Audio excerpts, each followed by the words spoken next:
പൊട്ടിവീണ ഈ വൈദ്യുതി കമ്പിയിൽ നിന്ന് ആഘാതമേറ്റാണ് അബ്ദുൽ സലാം എന്ന് പറയുന്ന 38-കാരന് അദ്ദേഹത്തിൻ്റെ ജീവൻ നഷ്ടമായത്. ഇന്നലെ ഉച്ചയോടുകൂടി 1 മണിയോടുകൂടിയാണ് സംഭവം ഉണ്ടാകുന്നത്. ഇതൊരു വയൽ നിറഞ്ഞ പ്രദേശമാണ്. ആ വയൽ നിറഞ്ഞ പ്രദേശത്ത് ഒരു ഓല വീണിരുന്നു. ആ ഓല എടുക്കാൻ വേണ്ടി അദ്ദേഹം ആ പാടത്തേക്ക് ഇറങ്ങിയതാണ്. ആ സമയത്ത് വൈദ്യുതി ലൈൻ പൊട്ടി വീണു എന്നുള്ള കാര്യമൊന്നും അദ്ദേഹത്തിന് അറിവുണ്ടായിരുന്നില്ല. പെട്ടെന്ന് തന്നെ അദ്ദേഹത്തിൻ്റെ കാലിലേക്ക് ഈ വൈദ്യുതി കമ്പി പതിക്കുകയും ഉടൻ തന്നെ അദ്ദേഹത്തിന് വൈദ്യുതാഘാതം ഏൽക്കുകയുമായിരുന്നു.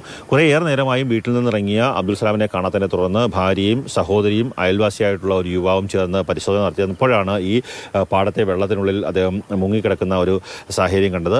ഞങ്ങളെല്ലാവരും മോളെ എടുത്ത് രക്ഷിക്കാനുള്ള ശ്രമത്തിനിടെ എല്ലാവർക്കും ഷോക്ക് അടിച്ച്.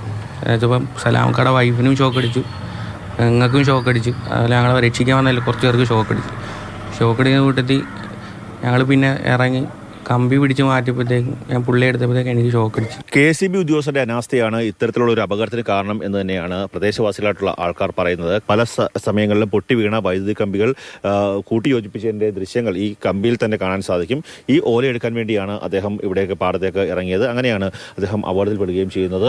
വിളിച്ചു പറഞ്ഞപ്പോൾ ആരും വന്ന് നോക്കിയിട്ടോ കണ്ടിട്ടോ ഒന്നുമില്ല. ഒരു പ്രാവശ്യം ഇവിടെ വന്നിട്ട് അവർ വരാമെന്നും പറഞ്ഞ് പോകാതല്ലാതെ പിന്നെ തിരിച്ചു വന്നിട്ടില്ല. പോസ്റ്റ് ചരിഞ്ഞ് നിൽക്കുന്നതുകൊണ്ടാണ് ഈ അടയ്ക്കാമരത്തിൽ വന്ന് ടച്ചായിരിക്കുന്നത്. അതുപോലെ തന്നെ ഈ പോസ്റ്റ് നൂത്ത് തരണമെന്ന് പറഞ്ഞപ്പോഴും അവർ പറയുന്നതെന്ന് വെച്ചാൽ അവിടെ ഓഫീസിൽ വന്ന് കംപ്ലയിൻറ്റ് എഴുതി കൊടുക്കുമ്പം അവരൊരു പീസ് തരും.